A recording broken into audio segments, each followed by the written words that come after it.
wabarakatuh. Selamat datang di mata kuliah Ekonomi Moneter Islam. Pada pertemuan kali ini kita akan membahas tentang uang dalam Islam atau uang dalam perspektif Islam atau Islamic money. Oke, baik teman-teman, ketika kita mendengar uang dalam Islam atau ditanya uang dalam Islam itu seperti apa, pasti identik dengan dinar dan dirham. Oke, sebelumnya kita akan membahas itu dinar dan dirham, sebagaimana sejarah dinar dan dirham itu banyak sekali dibahas oleh Abdul Qadim Zalum dalam kitabnya atau karyanya Al-Amwal fi Daulatil Khilafah yang ditulis pada 1983, yaitu bahwa dinar dan dirham biasanya orang-orang yang bersemangat sekali untuk mengembalikan dinar dan dirham pada masa lalu untuk transaksi masa kini itu karena Rasulullah menerapkan itu. Jadi kalau ada pertanyaan haruskah menggunakan dinar dan dirham untuk saat ini, itu kita melihat dulu Rasulullah saat itu menerapkan dinar dirham seperti apa. Jadi Rasulullah SAW pada masa itu menerapkan dinar dirham itu bukan cetakan beliau atau cetakan sahabat pada masa itu, namun dinar itu diimpor dari negara Bizantium atau Romawi. Jadi tahu sendiri kalau Romawi itu agamanya apa, gitu ya. Jadi ukiran pada dinar pada saat masa Rasulullah pun juga ukiran yang berasal dari Romawi. Kemudian dirham beliau impor dari Sassanid, Persia yang sekarang Iran, dan itu berarti bukan cetakan murni Rasulullah ataupun sahabatnya. Sampai Rasulullah wafat, itu ukiran yang tertera pada dinar dan dirham murni dari negara Romawi dan Persia. Kemudian pada masa Khalifah Umar bin Khattab mulai sedikit mengubah ukiran yang berasal dari Romawi dan Persia. Ukirannya ditambah dengan lafaz-lafaz Islam seperti lafaz Bismillah. Kemudian meskipun Umar sendiri belum mencetak, tapi hanya menambahkan ukiran. Kemudian pada masa setelah ke Khulafaur Rasyidin, kemudian pada masa Abdul Malik bin Marwan, beliau mulai mencetak koin dinar dan dirham secara mandiri dengan ukiran yang sangat Islami, misalnya Allah Ahad, kemudian Allah Baqa dan sebagainya. Kemudian sebenarnya kalau penerapan dinar dan dirham pada masa Rasulullah itu bukan syariat, artinya bukan wajib, karena memang waktu itu adat istiadat setempat itu menggunakan dinar dan dirham yang diimpor dari Romawi dan Persia.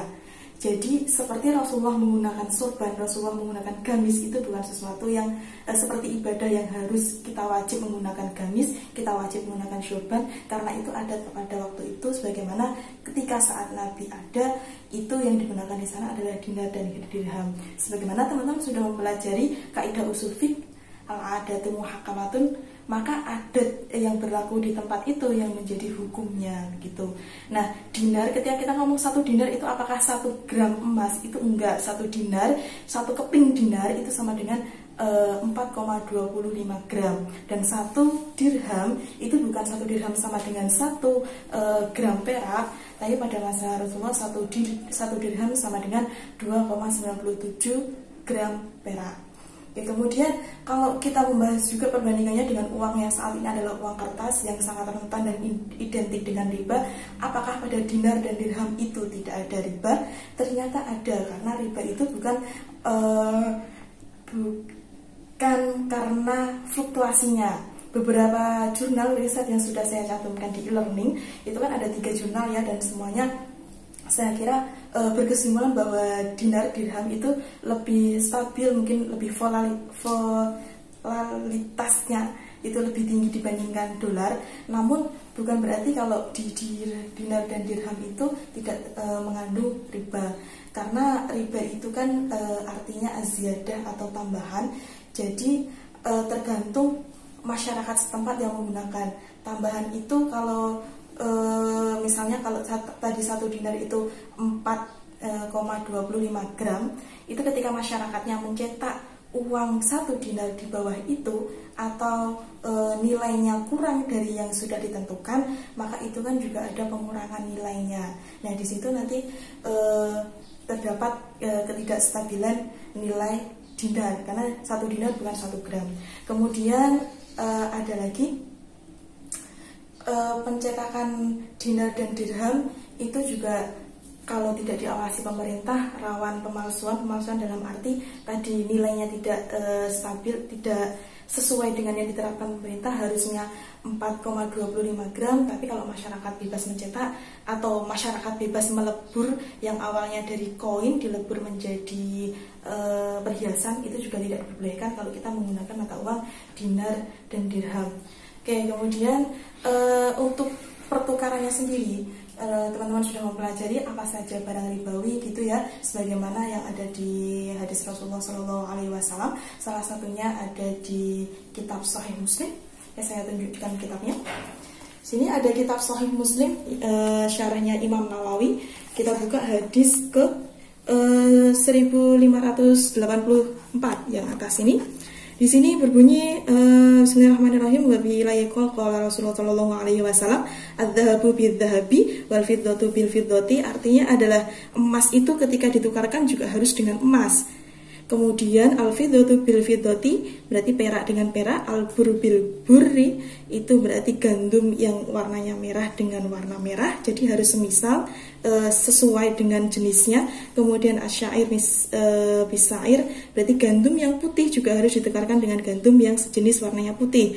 Kemudian ada wat tamr bit tamr, itu kurma dengan kurma. Kemudian wal milhu bil milhi, di sini garam dengan garam. Yang menjadi kita garis bawahi adalah mislan bi mislin. Jadi pertukaran emas dengan emas, perak dengan emas itu harus sejenis dan kadarnya itu harus sama. Kemudian yaden biyadin itu harus ditukarkan pada saat itu juga, tidak boleh besok, tidak boleh lusa dan sebagainya, karena nanti dikhawatirkan terdapat pemalsuan atau terdapat pengurangan dari nilai gramnya tadi. Kemudian faman zada awis tazada faqad arba, jadi barang siapa yang dia melebihkan, menambahkan atau minta tambahan, maka dia adalah berbuat riba.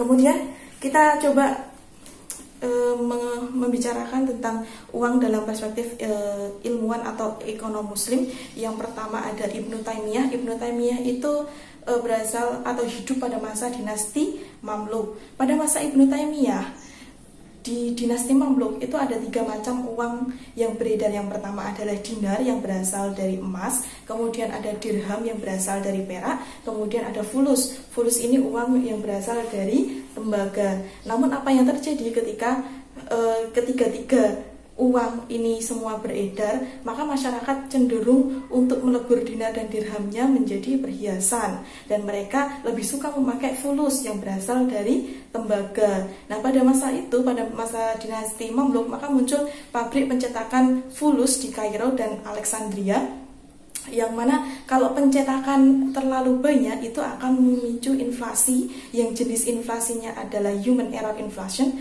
Itu inflasi karena pencetakan yang berlebihan. Nah, ini yang mendorong fulus yang beredar sangat banyak, kemudian dinar dan dirham keluar dari peredaran. Dan ini teman-teman ingat ketika kita membahas standar moneter, ini sesuai dengan hukum Gresham.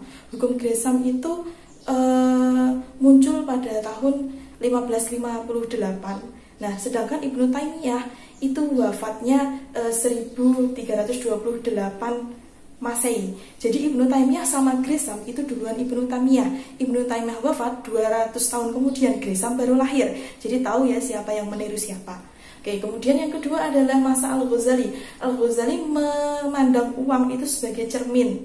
Kalau cermin itu dia tidak memiliki warna, tapi dia bisa merefleksikan semua barang, dia bisa merefleksikan semua warna, cuman dia tidak memiliki nilai, hanya merefleksikan nilai.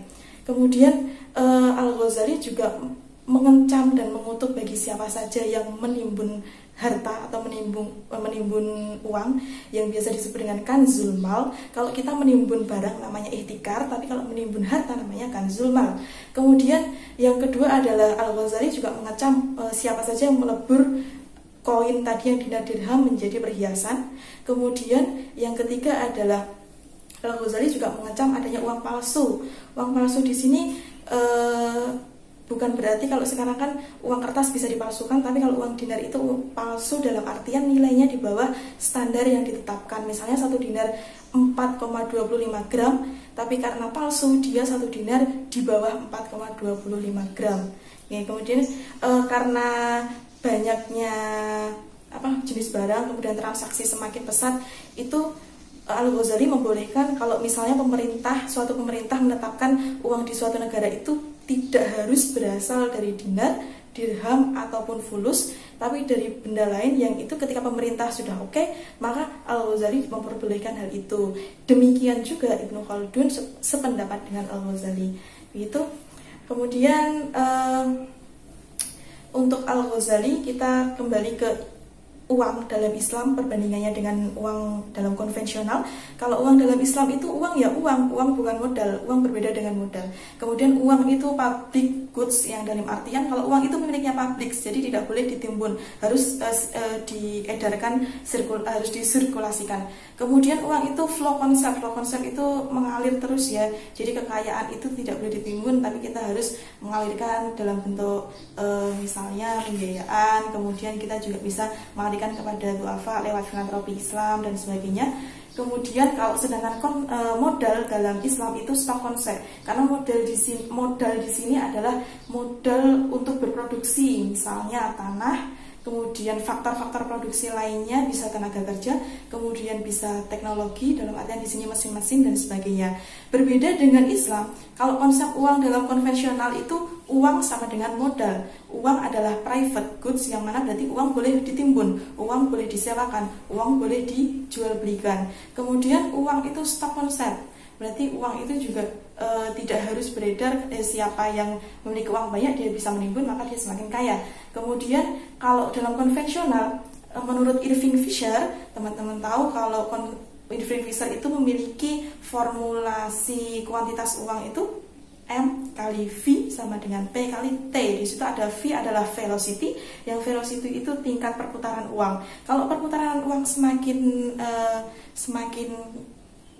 banyak, maka nanti harus diimbangi dengan variabel satunya, yaitu T-nya, trade-nya, jumlah barangnya juga akan semakin banyak. Nah, konsepnya Fisher ini kan sejalan dengan konsepnya Al-Ghazali tadi. Al-Ghazali uang itu harus beredar terus, tidak boleh ditimbun. Nah, Fisher juga sama. Nah, kita lihat dulu Al-Ghazali sama Fisher itu lebih dulu mana. Al-Ghazali wafat pada tahun sekitar 1100 sekian Masehi, sedangkan Irving Fisher itu pada tahun 1800-an dia baru lahir. Berarti Al-Ghazali wafat 700 tahun kemudian Fisher baru lahir. Kemudian kalau untuk konvensional ada satu lagi, di sini ada madhabnya Cambridge School. Cambridge School itu tokoh-tokohnya adalah yang pertama, yang paling kita kenal adalah Keynes, kemudian ada Alfred Marshall dan Bigot. Gitu ya. Kalau menurut beliau ini untuk uang itu adalah stock konsep, berbeda dengan Fisher. Baik, selanjutnya kita akan membahas tentang yang berhubungan sama uang, yaitu time value of money dan economic value of time. Dan ini saya lihat di e-learning juga lumayan banyak yang bertanya ya tentang ini. Oke, untuk time value of money ini adalah konsep yang berlaku atau dipakai dalam keuangan konvensional. Jadi apa itu time value of money? Jadi teman-teman melihat dulu definisinya. Time value of money adalah a dollar today is worth more than a dollar in the future because a dollar today can be invested to get a return. Jadi yang menjadi dasar di sini adalah perbandingan uang yang hari ini dan uang besok atau di masa depan. Dan hubungannya adalah uang hari ini itu kalau dalam konvensional lebih bernilai daripada uang atau dolar di masa depan, karena dolar, uang yang hari ini itu bisa diinvestasikan untuk mendapatkan return, keuntungan di masa depan. Nah, ini sudah diwarnai warna merah return ya. Jadi kalau kita melihat ini, konsep ini, kalau menurut saya konsepnya pincang, belum tidak sempurna, karena di sini hanya menghadapkan return. Padahal kita tahu kalau investasi itu tidak selamanya mendapatkan return, tapi kadang juga loss atau rugi dan juga bisa impas, gitu ya. Apalagi teman-teman sudah belajar ekonomi mikro Islam, di mana di situ ada hukum LDR. Baik, selanjutnya kita di sini bisa melihat beberapa perbedaan antara time value of money dan economic value of time. Yang pertama adalah time value of money. Di sini artinya nilai uang bertambah karena waktu yang berjalan. Jadi yang memiliki nilai itu adalah uangnya karena waktunya berjalan. Kemudian karena uangnya ini memiliki nilai, di sini tidak ada aktivitas ekonomi sama sekali. Jadi kalau orang memiliki uang, orangnya tinggal rebahan aja di rumah, uangnya yang bekerja gitu ya. Kemudian di sini ada anggapan adanya hilangnya biaya kesempatan atau opportunity cost yang harus diganti oleh peminjam dengan persentase bunga. Jadi karena uangnya tadi dipinjamkan kepada orang lain, itu si pemilik uangnya dia kehilangan kesempatan, maka si peminjamnya dia harus mengganti opportunity cost-nya dengan bentuk bunga. Nah, landasan dari time value of money ini adalah yang pertama, reason of inflation. Ini adalah inflasi saat ini. Jadi misalnya kalau dia memiliki uang 10.000 saat ini itu bisa digunakan untuk membeli resource, mendapatkan 4 resource gitu ya. Kalau kemudian karena dia uang 10.000-nya itu dipinjamkan ke orang lain, jadi dia kan tidak bisa membeli 4 buah resource. Nah, karena dipinjamkan ke orang lain dan tingkat inflasi yang saat ini misalnya 10%, maka asumsinya tahun depan dia 10.000-nya hanya dapat 3 resource. Maka di situ kan ada kehilangan kesempatan untuk memakan resource lebih banyak, maka si peminjamnya harus membayar kompensasinya dengan persentase bunga. Nah, percent of inflation di sini sebenarnya ini asumsinya juga tidak komplit karena pincang juga, karena kita tahu kalau inflasi berarti nanti ada lawannya deflasi. Kalau di sini cuma percent of inflation, harusnya di sini juga ada percent of deflation atau deflasi tahun setelahnya juga harusnya diperhitungkan. Kemudian landasan yang kedua adalah preference present consumption to future consumption. Ini adalah preferensi seseorang itu cenderung untuk mengkonsumsi suatu barang pada saat ini dibandingkan untuk mengkonsumsi barang di masa depan. Dan misalnya kita memiliki uang pengen membeli motor, kan kita cenderung untuk segera membeli motor karena belum punya motor. Tapi karena misalnya uang yang harusnya kita belikan motor dipinjam sama teman kita, berarti kan kita kehilangan kesempatan opportunity cost. Akhirnya kita harus mengkonsumsi atau membeli motor di masa depan. Nah, di sini karena ada kerugian-kerugian atas kesempatan ini, maka kalau dalam konvensional itu harus diganti dengan bunga oleh yang minjam uang. Ini kita ke sini ke economic value of time. Ini konsep yang dalam ekonomi syariah atau ekonomi Islam. Yang pertama, yang memiliki nilai itu adalah time-nya, waktunya. Jadi kuantitas waktu itu masing-masing orang sama 24 jam. Nggak ada yang memiliki waktu 25 jam atau lebih dari itu. Kemudian yang berbeda adalah kualitasnya. Karena kualitas di sini mengarah kepada aktivitas ya. Kalau di konvensional tidak ada aktivitas atau aktivitas ekonomi, kalau di sini ada aktivitas ekonominya. Jadi apa yang kita dapatkan itu berdasarkan aktivitas atau kualitas dari aktivitas yang kita lakukan. Misalnya sama-sama rebahan di rumah, tapi yang satunya cuma benar-benar rebahan membayangkan masa depan, tapi yang satunya lagi dia rebahan sambil baca jurnal. Jadi kan beda kualitasnya. Kemudian di sini jika ingin untung, maka harus ada resiko atau biaya yang harus ditanggung. Nah, resiko, namanya resiko, berarti dia kan sebenarnya tidak selalu untung. Resiko bisa juga rugi, bisa juga impas. Maka di sini ada profit and loss sharing. Berbeda di sini dia pakai bunga, berarti asumsinya harus selalu untung. Kemudian landasannya kalau di konven tadi dia pakai landasan reason of inflation dan preference present consumption. Kalau di sini landasan yang syariah adalah al-ghurmu bil-ghunmi.